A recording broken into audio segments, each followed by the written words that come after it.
Yeah, no, I don't drink because I get the migraines. But there's a seltzer that has hops in it, so it's like not beer, but it tastes like beer, and so it's scratching my beer itch, and so that's what I've been drinking. Do people really like just the taste of beer? I love the taste of beer, but I like something really hoppy. So I was all about the IPAs. I don't know what that means. That if beer gave me the ability to like do some amazing skill, I still wouldn't drink beer. So if drinking beer could cure your nipple blindness, for example, wouldn't drink it. If still wouldn't drink it. Beer would cure my stutter, I wouldn't drink it. Like, it's so gross. I can't even have a sip. It's just like, blah. Well, yeah. I do like the flavor beer, and I did miss it, but I don't miss the migraines. So but thankfully now I can enjoy it's like beer LaCroix. Both are equally nasty sounding. I mean, it doesn't taste like LaCroix. It tastes like a beer. I don't like LaCroix either. See, I am as well documented. I'm obsessed. I drink like a case of LaCroix a week. But I have a sickness. It's a sickness that I have. Welcome to the Feminine Mistake Podcast. I am one of your hosts, Nicole. I'm your other host, Sarah. And rejoining us on the show for part 2 of our discussion of Magic Mike is writer, director, actor, improviser, all-around incredible person, Frances Chang. Woo! Hello! Welcome back. Thanks for having me back. We're here to talk about pelvises. Frances is not let us just say things that aren't right. Frances is going to make sure that we are. No, I just mean, like, this is a really good discussion. I've really loved having your viewpoints, and like, it's really for sure. Yeah. There's a lot to unpack in this movie, and so thank you for taking it on with us. It's there's a lot of buns to unpack. There's a lot of abs. There's a lot of buns to unzip. We're getting out our knee pads so that we can really get into it. But before we do, what deep throat this movie? We are going to deep throat this discussion. But before we do, what have you guys been watching? WandaVision. Oh, that was my 2 minutes. Let's talk about WandaVision. I heard it's good. I haven't seen it yet. Are you into the Marvel movies and characters, Sarah? I am not, but it looks interesting. You've seen the Marvel movies, though, right? I've seen a few of them, yes. I've seen Guardians of the Galaxy, Ant-Man, Wonder Woman, not the newest one, but Wonder Woman is not Marvel. DC. That's DC. Oh, I'm so sorry. See, that's how much I am into it. Like, I just really don't. I'm so sorry. Fans who like Marvel and DC. If you want to see WandaVision, there is like a Marvel's Legends thing. I don't know if you saw this, Frances, on Disney Plus. You can watch Marvel's Legends, and they'll recap the story of Wanda and Vision for you, so that you don't have to watch like 6 movies. Watch it cold. Yeah. Nice. That's probably what I'll have to do. But also at this point, I feel like you can just watch WandaVision without necessarily needing the backstory. You need a little bit of context, I feel like, because the way that they have this movie set up, you have no idea what's going on. True. And then they're like slowly cluing you in, and you've got a little bit of an idea, but you still really don't know what's going on. So I've only seen the first 2 episodes, and I obviously will try to keep it spoiler free because I know a lot of people haven't seen it. But basically, thus far, it seems to be Wanda and Vision kind of going throughout different sitcoms through time in a way, like that sitcom genres. Yes, because they started out in the sort of I Love Lucy territory in the first episode, and it's very subtle. In the second episode, they're now more in the 1960s. I guess this is more of a Bewitched kind of Dick Van Dyke. There was I feel like Dick Van Dyke show. Yeah, there was a lot of Dick Van Dyke even in the first episode with that ottoman that looked very Dick Van Dyke-ish. The production design is really cool. Set. It's not. I heard someone. Well, you know, WandaVision was shot in Georgia, so they would have. I think they were definitely trying to recreate the set for sure. Frances, am I crazy? But I swear to God, in the second episode, it looked like they had rearranged the living room a bit, but subtly. No, you're not crazy, because as they go through the different sitcom genres, lots of things change. So I don't want to spoil the third episode for you. So, but there's a bigger difference that you will notice. Got it. Because I was there arguing with my family watching it. I was like, the living room is different, you guys. The ottoman is moved. I was like, the kitchen's in a different place. And they're like, they're just shooting it from a different angle. And I was like, no, they're like, no one would ever do that. Like, they're not, like, there's obviously changed it to fuck with us purposefully. Are you enjoying WandaVision so far? I am. I have no idea what's going on, but I'm really enjoying the ride. Oh, absolutely. It's super weird, which I love. Like, it's like, I think the Disney TV shows have really opened up the possibility of telling more like niche stories or stories that are a little more risky and weird. And I'm here for it, both in Marvel and in the Star Wars universe. I think they've opened. I'd like to see Star Wars start to take some similar turns where it's like something unexpected. I'd like to see that as well. Well, I think they're using this as a vehicle to tie in some things I've heard, like Spider-Man and Doctor Strange. Right, which is the whole multiverse. The whole multiverse thing. Yeah. So, spoiler alert on Endgame, or hopefully Vision will come back. Yeah, so spoiler, obviously, hopefully at this point people have seen Endgame if you haven't. But yeah, right now what I'm feeling that I can say is that if this show doesn't end with Vision alive and them back together, I'm going to be fucking pissed. Because I feel like I wasn't that invested in that relationship. Like, I liked them together, but now I'm really invested. Yeah. Well, they're the two most powerful Avengers. Yeah. Like, powers wise. Yeah. Like, natural power, or not, none of it's natural, but you know. Right. Well, wasn't Wanda... Not mechanical. She was experimented on. Right. So she wasn't born with it. Exactly. It's not Maybelline. I guess it's just Thor. Thor's the only one born with the special powers. It's not Hulk. It's not Hulk. It's not Doctor Strange. Not Captain America. Not Ant-Man. Not Spider-Man.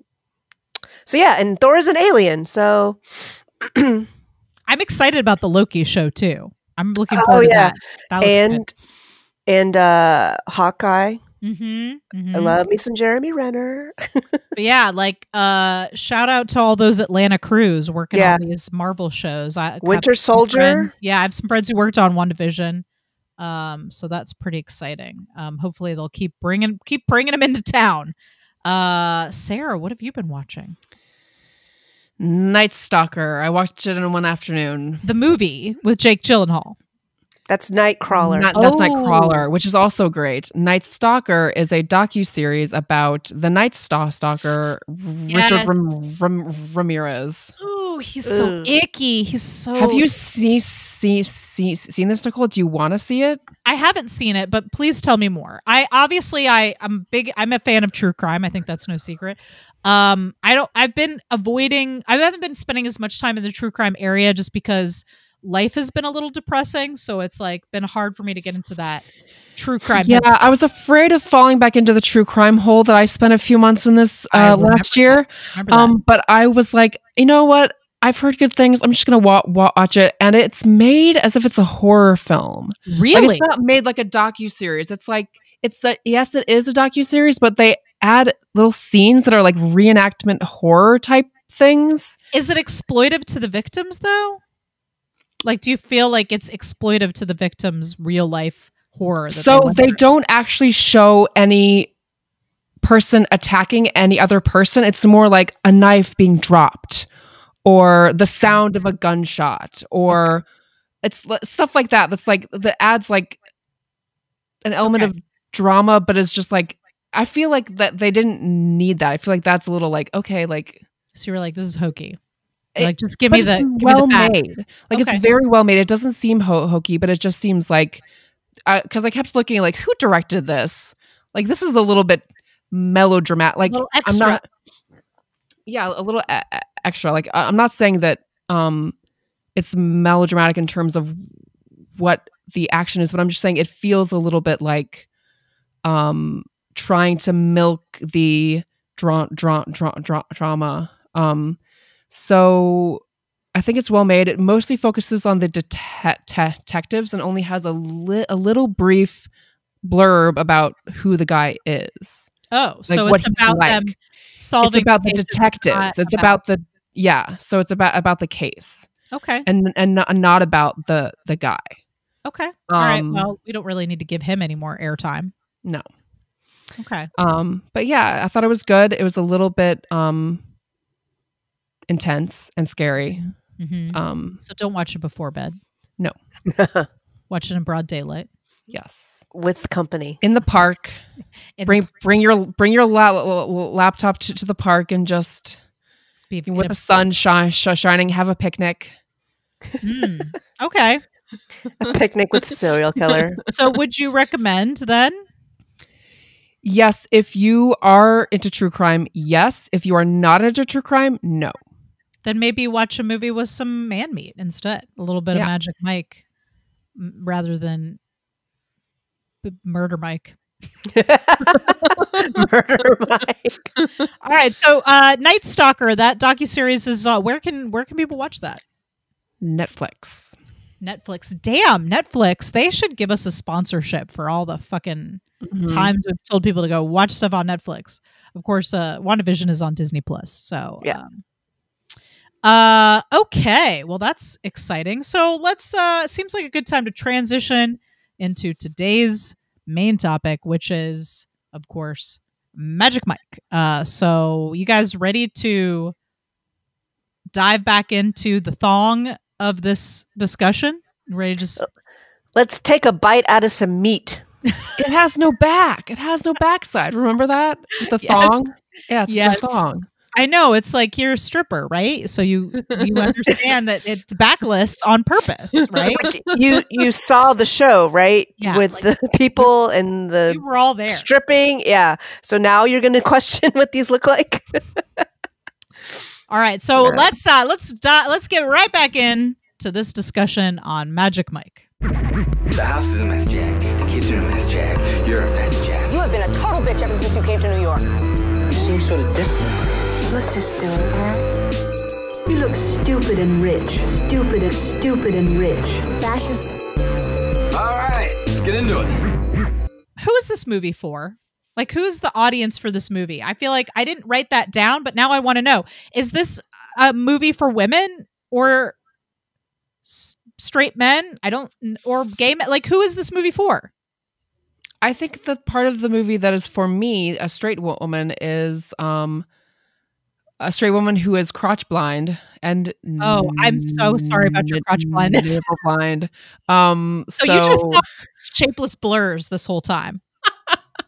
For Frances, just for your FYI, I have learned throughout the course of this podcast that I do not look at people's crotches or their nipples or their butts. The neck. Like if we're talking about, if we talk about on the show, like someone is like wearing a shirt and their nipples are hard and you can see it through the shirt, she's like, I didn't see their crotch has a bulge. She if their butt's really banging, so like I don't. Me you didn't see Channing Tatum's ass at the beginning of this movie. Like it was just. I don't remember it. I remember he's totally naked, dude. And then Olivia Munn's boobs. Yep. I feel like I have like some kind of blinders on or something. Like I feel like I'm looking at the face and I'm like in my peripheral vision is the body. Okay. But so you just saw a lot of bobbing heads and no torsos in this movie. I saw torsos, but they didn't interest me. You were not interested in the torsos. I was more interested in the skill of the dancing. You were not interested in Dick Ritchie's torso, you're trying to tell me. I just don't care about that stuff. Like I was looking at everyone's faces and I could see like the outlines and could see like, oh wow. I mean, like every few moments it was like, okay, that's a torso. Like, but She turns on the parental controls in her brain when these movies come on. I am not old enough to watch this. So Sarah, you were saying, who's this movie for? Is this movie for you? I loved the how it ended with is her name Brooke and Mike. How Mike was like, "Hey, I'm not going to Miami. I'm going to stay here," and she's like, and they have the little like thing and back and forth about like, "Oh well, what are we going to do for 7 hours?" Like, I just thought that was really cute, and like, I'm a hopeless romantic, and so I was just like, I want this. Like, the whole movie, I was like, I want them to get together. I know they're going to get together, and so like the rom aspect of this movie was like that was for me. So the rom was tiny. There was but I clung to every bit of the rom that I could. Every interaction they had, every time they talked to each other, I was just like. I felt like their romance was like a slow burn, and then somebody threw gasoline at it at the end. That was just that like it did not graduate. Okay, enough. It wasn't believable to you that they would end up. Like I can see them having the talk, but then what are we gonna do for 7 hours? You know, it's like no, go out to eat and then talk. And really, or maybe they were gonna talk. I don't know. They were gonna have sex because she enjoyed watching him on stage. And she kissed him. It ended with her kissing him too. Did it? Didn't you see? Did it? Nicole, did you? I didn't see it. You didn't see it? She kissed him. They held hands. They held hands, and then she leaned in and kissed. I literally just watched this. She kissed. No, you guys, she kissed. She like grabbed his hand and then she leaned in and kissed him. I swear to God. Hands. I saw them hold hands. You must have looked away. It was like a second. It was like a moment where she just like went for it. I guess. Okay, so the stripper scenes, the dancing scenes, was that the female gaze? Yes. Or was that what men think the female gaze is? A little bit of both. Fair. So in that case, is the film trying to entice women to watch it? Because all the parts that weren't dancing felt to me a lot about like men kind of struggling to connect with each other and find their place in this world. And that I'm not saying that's not a story I can enjoy, but that's not something that you market to other men. I guess that's true. So is the audience of this film women? It is. I think the audience or couples. I think the audience are women who are romantics, but also who are not crotch blind. So women are not crotch blind is what is on the poster. If you're not crotch blind, this is for you. This is for you. So you don't think this is a movie that appeals to a heterosexual man struggling with his not identity. Single men. I think what they were aiming to do was to draw in the woman, and then she gets drawn into the story, and then she brings her man to see it again. And he's like, maybe I do like guys too. and then here they are embarking on a new chapter in their relationship. Okay, I can buy into that. I guess what I'm saying is I am struggling with determining who I think this movie is for, because it was so bro-y that I had a little trouble connecting to it. Yeah. I didn't have trouble connecting to Mike. I think Channing Tatum is a likable actor. Yeah. I think his story was, I think his journey was compelling. If it wasn't the most creative retelling of that story, of that guy trying to rise above his station story. I guess there was enough eye candy to keep me interested. I certainly perked up when the dances came out. There were a couple moments where it was like, oh, here's another scene, and they're going to go to a bar, and they're going to drink some shots, and they're going to be semi-predatory at the bar with these young ladies, which, frankly, that comment about, look at her, she came here to be bothered, is predatory to me. Not that I feel like they acted predatory, but there was at least a performance of being predatory going on there. Well, just that look at what she's wearing just brings to mind the whole like. Of course. Yeah. It's like it's things like this, or like when Dallas tells Adam as he's teaching him how to dance, you gotta dance. I guess the idea is he needs to imagine like you have to imagine that you're inside of every one of them. And I'm just like, oh, that sounds really overwhelming. Yeah, really overwhelming. And then ultimately what Adam says to Mike, and I don't think that Adam is sorry about basically taking all of Mike's savings for his business. Like, he saved 13 grand. He didn't even say he was sorry. He didn't never use the word sorry. He saved 13 grand and 10 grand of it went to stop those guys from murdering Adam, basically. Right. And he doesn't say sorry. He says something like, I know that was important to you because of the furniture shit you like to do. Yeah. Yeah. And like, you know, I don't think he's trying to be mean. I think that was the moment where Mike realized, like, oh my God, I made friends with a 19-year-old kid. Okay, so that makes sense now, because like in that moment I was like, I wouldn't punch him, but I would imagine that someone would punch Adam in that scene. Somebody should have. The things that he said. Like, he just kept saying, just out of his mouth was just pouring all this shit. And he wasn't sorry. There was no remorse. There was no like. Well, he says, recognition. What does he say? The things that he gets out of what he gets from Mike that he's happy about is he gets, what do you say? Money, women, and freedom. Is that what? Yeah. So, but Mike, what does Mike get from Adam out of this? Brooke, yes. Oh, also, that scene where Adam threw up something and the little pig is eating the throw up. Please don't. I don't want to talk about it. Okay, I'm just saying it was a very upsetting. And I remember like looking at Brooke and being like, I am so glad that my brother is not like this. Like, I would just be worried sick. Like, the whole movie, I'm just like, poor Brooke. Adam is a fucking mess for everyone. Speaking of the pig, like, that woman who brings the pig everywhere, like, you know, that one scene is going to be an orgy, and then she puts the pig down.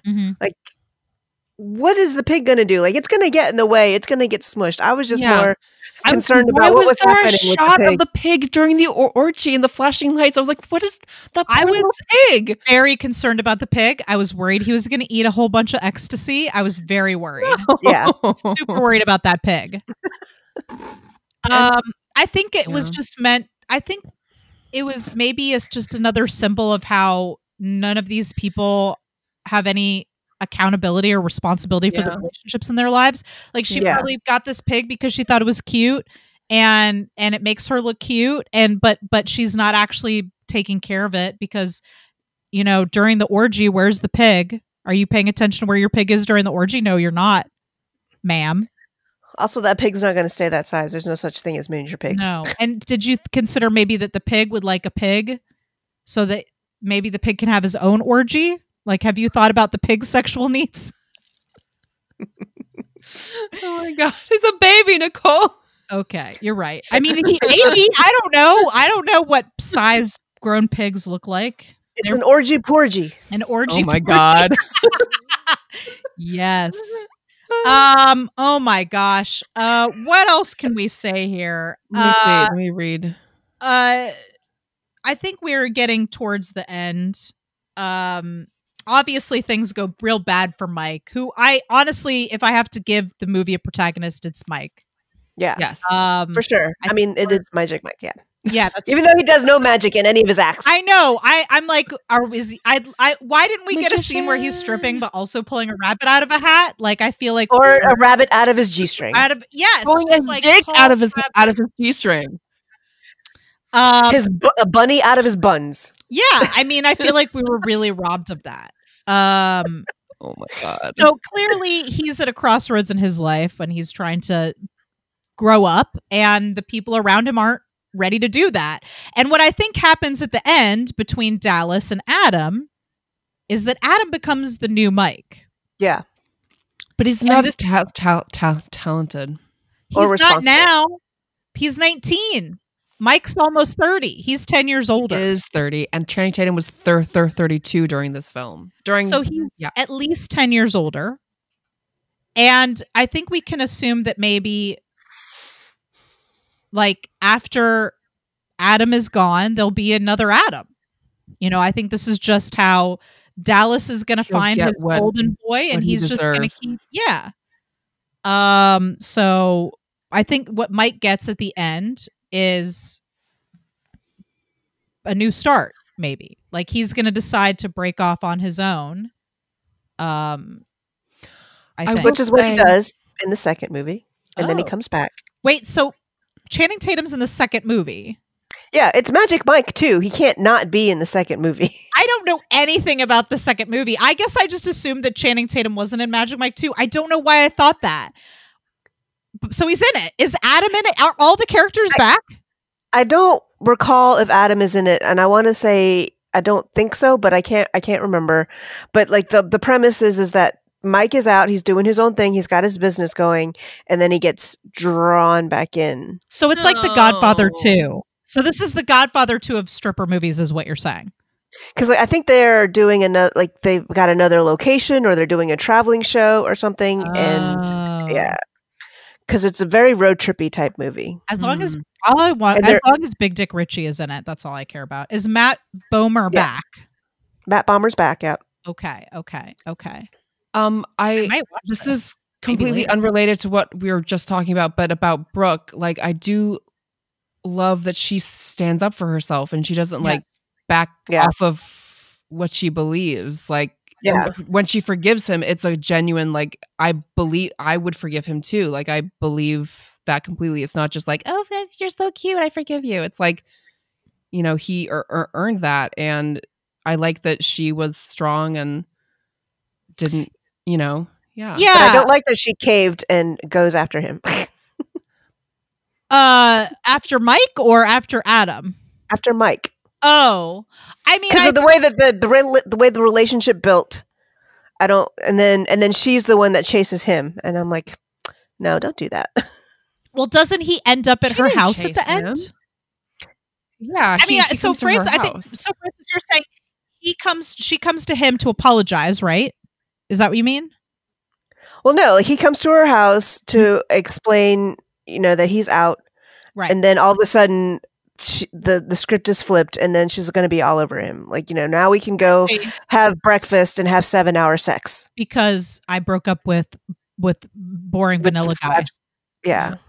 I mean, there's a little bit that was skipped over, like that they could have like filled in a bit of that gap. But I do believe that they had the flirtatious thing going on the whole time, and even though it was a very slow build, like I don't just fall for someone instantly. Like that's something that I really hate about almost all love films, is that people just seem to be like, okay, like I'm in love, like without having a lot of talking, without having a lot of deep connection. It's like a lot of films don't have a prolonged period before they make some kind of move or commitment. For me, I can totally see that response to it, where it's like she's resisting having anything more than a surface friendship with this guy time and time again. I totally see that. For me, I bought into it because it felt like they had a connection and that there was something in her that wanted to give into it, but she's a grown up and she doesn't want to get wrapped up in that life. So I think him saying, I'm not gonna, like, I'm making a different choice, I think that maybe for her was the thing that allowed her to, or at least explore it. Well, plus her boyfriend was gone. Right. So, I mean, maybe she just wants to have sex with him. I don't know. It seems like there's more going on there than that. He's good at it. I mean, if his those hips don't lie. You know what I'm saying? That pelvis is doing You're a lot. You're not pelvis blind. You can see the pelvis, I was just like, not the buns on the exterior. That looks like fun. Just whatever. Just putting myself into that. Just riding that. Locating myself underneath that pelvis. Slide underneath. just somebody changing the oil under the car, just sliding underneath. Yeah, I agree totally. When your date shows up in knee pads, you're like, yes. I mean, when he takes off his pants and he's wearing knee pads, I was like, that's when you're 30. You're like, at this point, I have to put on the knee pads before I undulate on the floor. Like, he's thinking safety first. I didn't realize those were knee pads. Oh my God, that's so funny. I was like, what are on his legs? It's the first dance. He's wearing the hoodie. Yeah. He takes the sweatpants off and he's got knee pads on. He's like, look, these knees aren't what they used to be. Yeah, I think Brooke wanted to slide under those hips. I think that's kind of what she wanted. And knowing that he was going to leave that life behind, at least for tonight, that was enough for her, I think. All right. Final thoughts on Magic Mike. Would you recommend to a friend? Depends on the friend. Elaborate. Well, I just mean, like, if it's like again, talking about who is this movie for, like if it was a straight male friend, I probably wouldn't recommend it. I don't know. I think there are men that can get something. Because I do think there's a lot of layers here about, like, again, there's a lot of subtext here about men and what they need from each other in friendships. Like, and it seemed to me in this movie that these men were looking for. They don't have a meaningful connection with the women in their lives. It didn't seem like it. Right. I mean, even Ken has a wife, but I'm not saying they don't have a meaningful connection. We didn't really get to know Ken very well. Ken has a wife, but all these other guys seem like they're just like having passing relationship, like having sex with these women, and that's all the women are there for.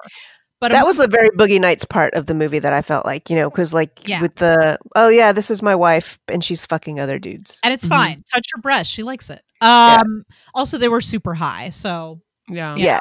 But it seems to me like, Mike wanted somebody in his life that he could look up to and that he could, that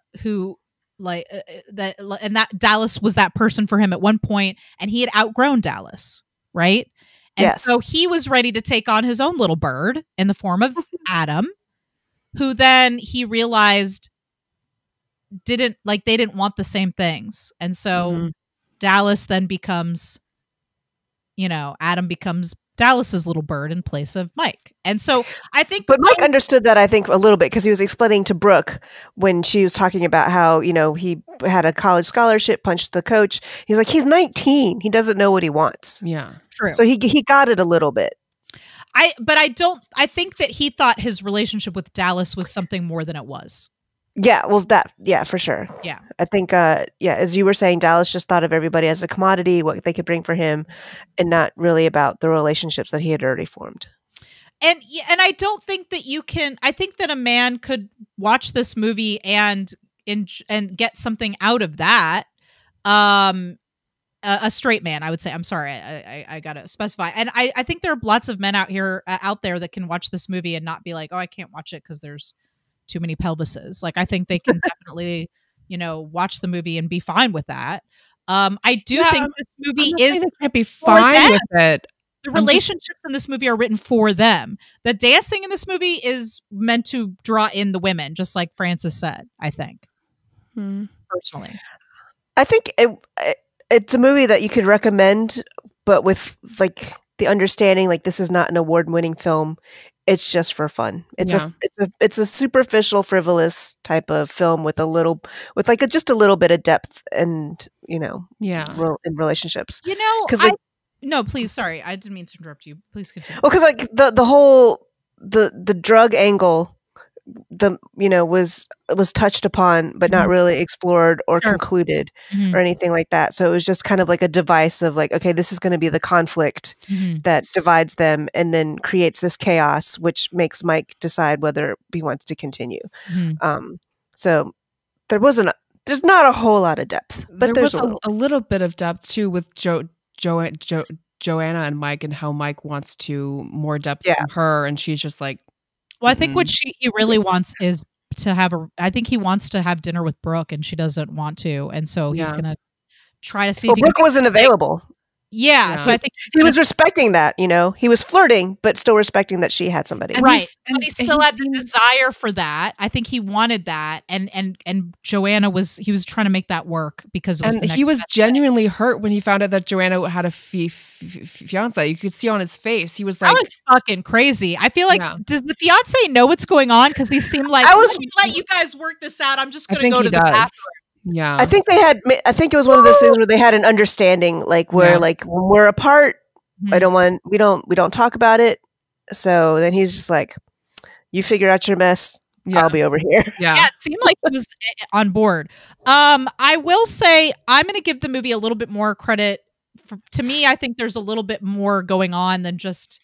I think it could have been a movie just about strippers dancing, and I think that it wasn't. I think that's like the decoration. That's like the decoration on the outside. But I think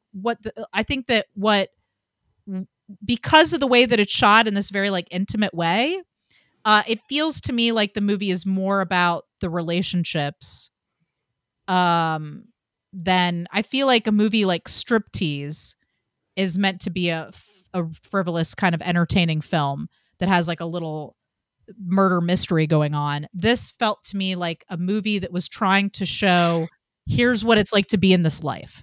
Now, whether or not it succeeded in giving that to us with any depth is debatable.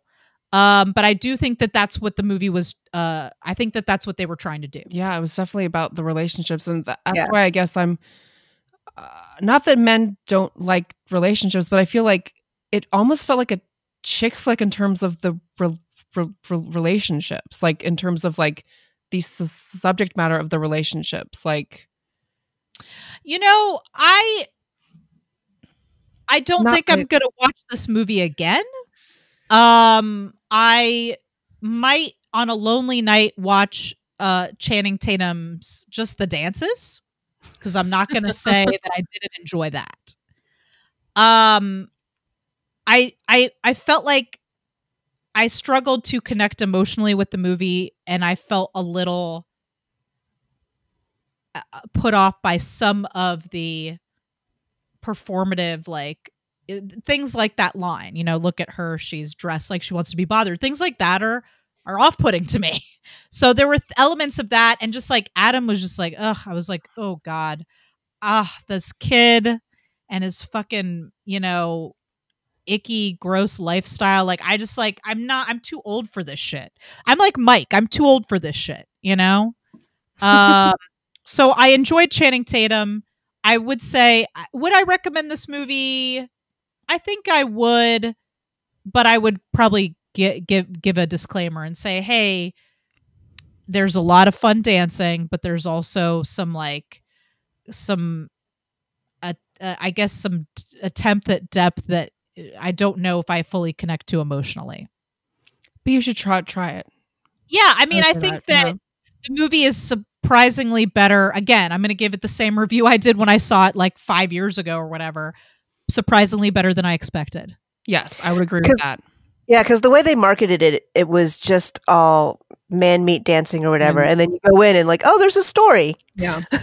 There's an arc. You know what? You can Soderbergh. You can give me some man meat. That's okay. Maybe next time. I don't know if Magic Mike 2 is more man meat, but maybe like next time. It's a lot less. Less man meat? Yeah. Maybe I'll skip it. More story, less man meat? I'd skip it. Yeah. I don't know. There's a lot. I just remember there's a lot less dancing aside from Joe Manganiello dancing in the convenience store trying to make this teenage girl smile. You said teenage girl. Don't like it. Now I don't like it anymore. I don't know. I don't know. Maybe she's 19. She's whatever age you are when you work in a convenience store. So maybe she's 21. I might just Google that part then, just to see him dance. Yeah. And then just watch that scene. It's hilarious. Okay, shall we do the Bechdel test? Yes. Okay. I actually did write this down. I paid attention this time. So nice. The Bechdel test, guys. Let's run through our criteria here. Does this film have more than one female character in it? Yes. Yes. Do those two women have names? Yes. Or more? Yes, they do. Joanna and Brooke, we can certainly say they have names. Mm-hmm. Do those women talk to each other? No. No. Yes. No, they were at the party. They talked to each other. They talked to each other on the beach. Oh, that's right. Do they talk about something other than a man? Were they just wanting a beer? They talked about tattoos. Tattoos, that's right. Tattoos, yes. So I think there was an attempt at them. I think what that scene was about Joanna misreading the situation. Mm-hmm. This is another girl. Let's have another threesome. And Brooke was like not into it.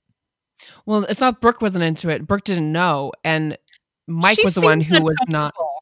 Well, she seemed uncomfortable, but she also seemed like she didn't even know what was going on. For sure. But Joanna kept touching her body and Brooke kept covering her body and then walked away. Yes.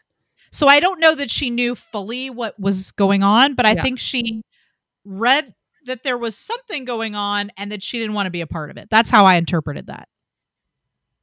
Yeah, I just read that she didn't want to be touched. Like if that happened to me, I would not have thought, oh, these two people have threesomes and she's thinking about having a threesome with me. Like that would not have occurred to me at all. Probably not. Maybe not that, but I do think Joanna was flirting with her. Yes. And she was like, no, thank you. So I think it actually does pass the Bechdel test for that reason. But that's the only conversation that occurred between two women. This show has a long history of passing the Bechdel test for one word or like one sentence. They have to pass two sentences back and forth. Two sentences. I'm sorry.